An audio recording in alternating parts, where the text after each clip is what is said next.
Stories from the heart of mid-Michigan. This is Fox 47 Morning News. Election day has come and gone. This morning we have team coverage of results from several races here in mid-Michigan. The school year is right around the corner and more kids are getting sick with COVID across the country, including right here in Michigan. This morning, what a local pediatrician says is at the heart of the problem. Construction on the new roundabout on M43 in Grand Ledge is complete.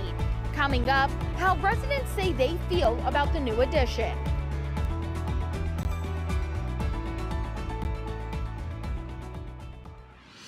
Good morning, Mid-Michigan. I'm Michaela Temple, and this is Fox 47 Morning News. Thank you for joining us on this Wednesday.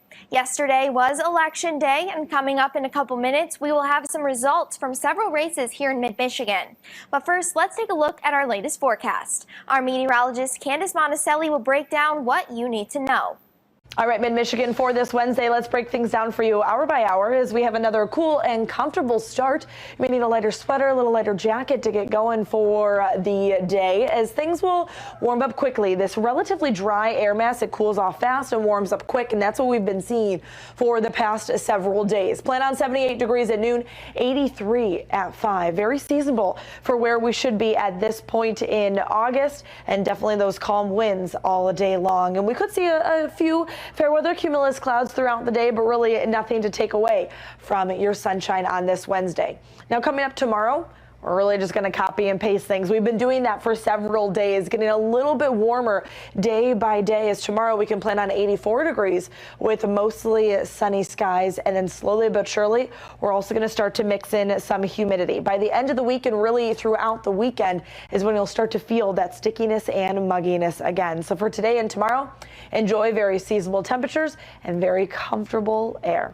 Make it a great day. Enjoy that sunshine. For now, I'm meteorologist Candace Monticelli. Yesterday was Election Day here in Mid-Michigan, and we have team coverage this morning of several races. And we will start things off with your Lansing neighborhood reporter, Larry Wallace, with a look at the Lansing mayoral primary. It's official. Mayor Andy Shore and Councilwoman Kathy Dunbar came out on top in Tuesday's mayoral primary race, and they'll be the ones facing off in November's election. We've worked really hard, and we've listened to a lot of folks, and we've put together a platform that represents what folks in this city want and need, and I am happy to represent that in office. Councilwoman Kathy Dunbar says she's looking forward to November's election after finding out she's one of two mayoral candidates who made it through the primary election.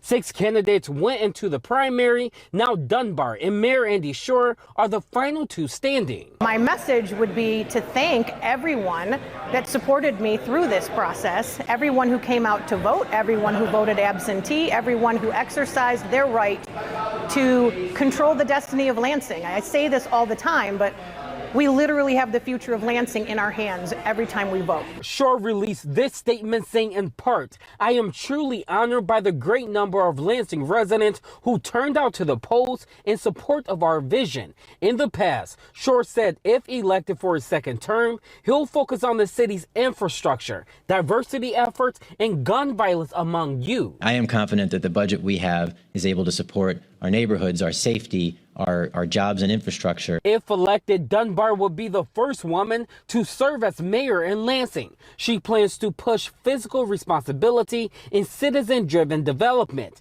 and address issues such as homelessness, gun violence, and inequality. The future of Lansing is yours. Every time you vote, you get to choose how we move forward in the city. You put the people in who represent your voice. They do the work that you want to have done, and I'm proud of everyone who went to the polls today and did that. And if folks didn't go to the polls today, I encourage them to get registered and do it in November. Now the general election is set for November 3rd. For now, we're here in Lansing. I'm Larry Wallace, Fox 47 News. Jackson County Commissioner Daniel Mahoney and retired correction officer John Wilson will face each other in the general election in November in the Jackson mayor's race. With all 29 precincts reporting, Mahoney had 1,089 votes and Wilson had 702.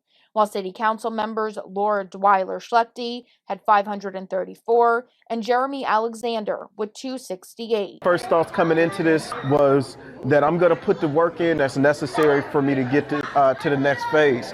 You know, I look at this as kind of two legs of a race. Primary, getting through the primary, recalibrate, reset, and get ready for the general election. Mayor Derek Dobies is not seeking re-election and backed Mahoney in the race. As for Wilson, he has run for mayor twice before. He says the campaign has been a lot of anxiety, but that he had a good feeling throughout the day. Well, throughout the campaign, that I would make it in the number 1 or number 2 spots. It involved lots and lots of work because I had good competition out there with the other 3 candidates, and we all worked very, very hard. There was a total of 2,593 votes. For Fox 47 News, I'm Callie Montana. 8 candidates were on the primary ballot for the 2 Lansing City Council at-large seats. Only 4 are moving forward after yesterday's primary election. Let's take a look at who will be moving on to the November ballot. Incumbent Peter Spatafor was the front runner with 6,187 votes. Jeffrey Brown followed with 3,633 votes, Rachel Willis with 2,999 votes, and Claretta Duckett Freeman with 2,848 votes. Spatafor and Duckett Freeman both said they are thankful for the support. I want to thank Lansing voters. I really appreciate the support, their votes. Over the last 10 years, I've really tried to earn their respect and support in everything I've done. Thank you so much for believing in me. Thank you for trusting me.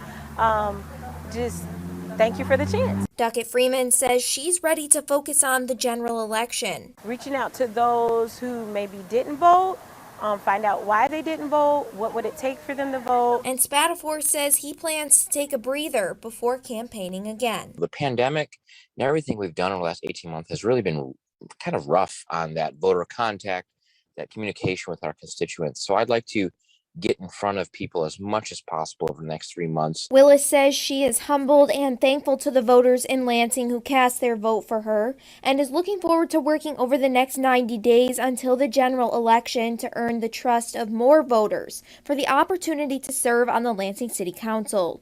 Brown could not be reached for immediate comment on Tuesday night. All 4 candidates will be appearing on the general election ballot in November. We now go to your Capitol Beat reporter, Elle Myers, with updates on the race for the council's 2nd ward. Elle? Good morning, Mid-Michigan. I'm Elle Myers with results from the race for the 2nd ward seat on Lansing City Council. Incumbent Jeremy Garza came out on top in Tuesday's primary with 1,875 votes. Oprah Revish received 710 votes. Nicholas Zandy got 258 votes. Both Garza and Revish will advance to the general election in November. Revish says she loves Lansing. It feels like home for her, and says she wants to make it safe and equitable home for all. I love Lansing. I've lived here for almost 4 years. And this is the first place I've lived that has felt like home. And of course, when you have your home, you want it to be protected. You want it to have everyone who lives in it to thrive and be whole and secure. In her campaign, Revish has focused her attention on helping fellow Lansingites. She wants to see local government work for the city's most vulnerable. I just saw things in our city, like folks experiencing housing insecurity and food insecurity, folks who, don't know what tomorrow holds. And so the trauma and the stress that can actually cause in your body, I want to alleviate that. I want to make our city government, our local government work for the people that it serves and for everyone to be able to move from surviving to thriving. Incumbent Jeremy Garza could not be reached yesterday for comment on the race. We'll keep you updated on your local Mid-Michigan elections right here and at fox47news.com. Reporting in downtown Lansing, I'm your neighborhood reporter, Elle Myers. Fox 47 News.